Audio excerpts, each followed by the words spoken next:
Hablar de Nvidia, de OpenAI y también de Anthropic, con nuestro siguiente invitado, con Luis Martín, vicepresidente de Warming Labs. Muchas gracias, Luis, por acompañarnos durante la noche de hoy. ¿Qué hay? Buenas noches, Valeria.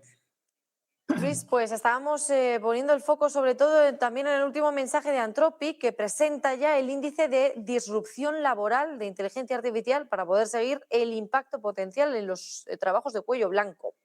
Luis, ahí parece cierta guerra entre OpenAI y Anthropic. ¿Qué nos quiere decir esta lucha?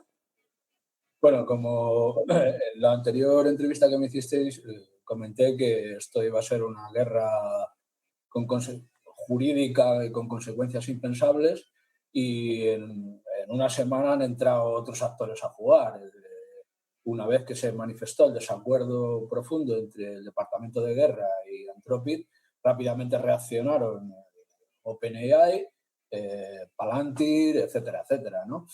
De una manera bastante... La batalla ahora se establece entre las tecnológicas, las que están a favor de la primacía del gobierno, porque tienen contratos muy importantes con el gobierno de Estados Unidos, también los tenía Anthropic y también era una tecnología que hacía cosas clasificadas, pero en este caso de Darío Amodei, que ha estado negociando últimamente con Emil Mishael, que es el director de innovación del Departamento de Guerra, llegaron a un principio de acuerdo sobre dos cosas que ponía Anthropic en rojo, que era la vigilancia, la prohibición de vigilancia masiva doméstica y también la prohibición sobre el análisis sobre datos adquiridos de forma masiva, ¿no? O llaman adquiridos en bloque, ¿no? Entonces, se llegó a un principio de acuerdo, pero en ese sentido Amodei establecía que la palabra que el Pentágono, que el Departamento de Guerra usaba, que era un uso lícito, puede tener muchas implicaciones. Y él quería que se pusiera explícitamente un uso legítimo. Lícito y legítimo no es lo mismo desde el punto de vista jurídico. ¿Qué ha pasado? Que en ese escenario, al final no se ha llegado a un acuerdo. OpenAI, Sam Altman, se dio prisa en firmar un contrato rápidamente con el Pentágono. El Pentágono reaccionó de una forma que hace tiempo que no había visto, que era declararlo a Anthropic como un suministrador de riesgo, que eso se hace para oponentes, para enemigos, para gente que se trata de infiltrar en la cadena de suministro. Y yo ese tipo de comportamiento no lo veía desde finales de la Guerra Fría, que ya por edad pues me tocó también vivir esa época, ¿no? Entonces, y además han entrado otros actores que son los usuarios. En cuanto que OpenAI firmó el acuerdo, pues casi 250.000 de usuarios se dieron de baja de ChatGPT y subió los usuarios en Claude. Entonces, ahora tenemos por un lado los usuarios norteamericanos que han sancionado que los acercamientos oportunistas al Departamento de Guerra pues no son buenos. Anthropic, que se mantiene en sus 13, pero dispuesto a flexibilidad a negociar porque los contratos son importantes, y el Departamento de Guerra, que está en la línea de disciplinar a los proveedores de inteligencia artificial en aras de las leyes de seguridad nacional y en aras de un concepto que Estados Unidos vuelve a estar en guerra. Entonces es una situación bastante compleja.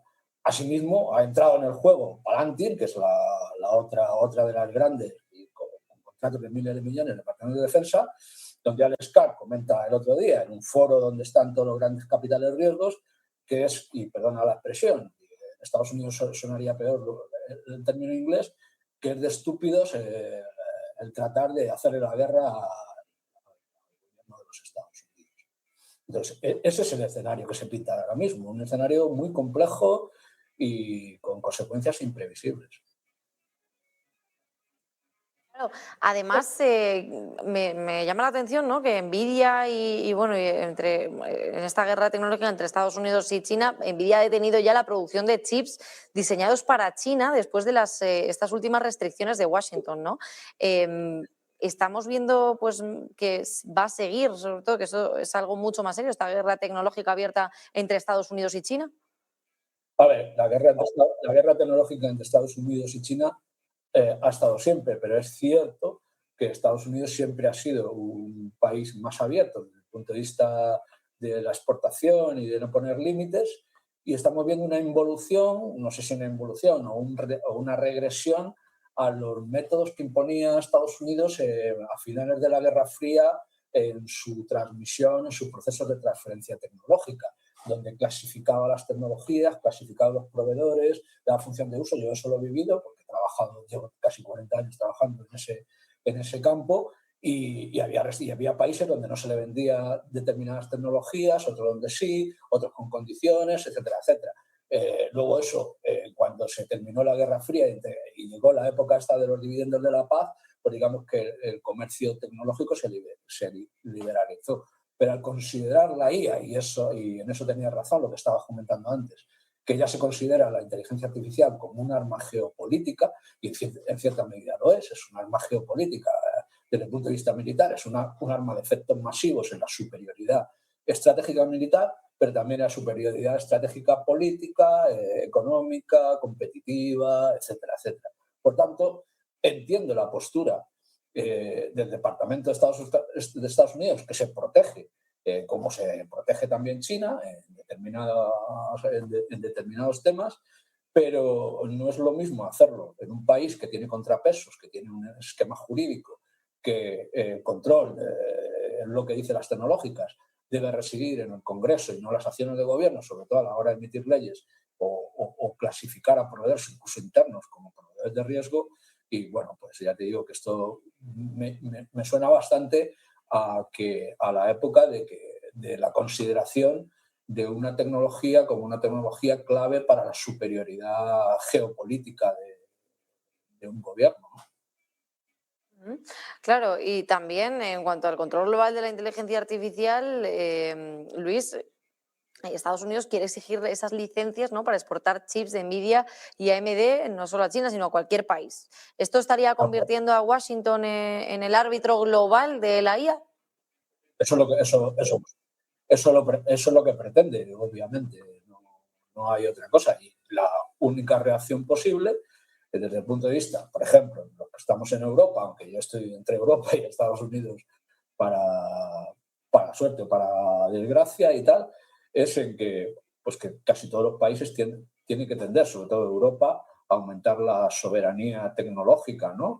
Porque el que puedan dejarte de suministrar un conjunto de tecnologías que son claves, estratégicas para tu desarrollo en seguridad, defensa, en economía, etcétera, etcétera, en el ámbito competitivo, pues va a hacer que cambie mucho el tablero de juego, cambien mucho las relaciones comerciales, y si estábamos en otros planos, estamos en una liberalización del comercio, en acuerdos como Mercosur, en acuerdos como tal. En el ámbito de la inteligencia artificial va a haber un elemento de control muy, muy, muy estricto, porque esto no va a llevar a un proceso, digamos, de mayor liberalización, todo lo contrario, a un proceso de control estricto de las capacidades que se van a transferir a los distintos países, sea en el uso dual, tanto civil como militar. Bueno, pues veremos a ver en qué queda todo este conflicto, esta guerra entre OpenAI y Anthropic, y sobre todo en qué posición se queda de poder Estados Unidos, ¿no? Si quieren llegar a ser esos líderes, como bien hemos escuchado a Donald Trump en numerosas ocasiones, líderes en IA y en criptomonedas. Luis Martín, vicepresidente de Warming Labs, muchas gracias por acompañarnos, Luis. Bueno, muchas gracias, Valeria. Bueno, Bueno, pues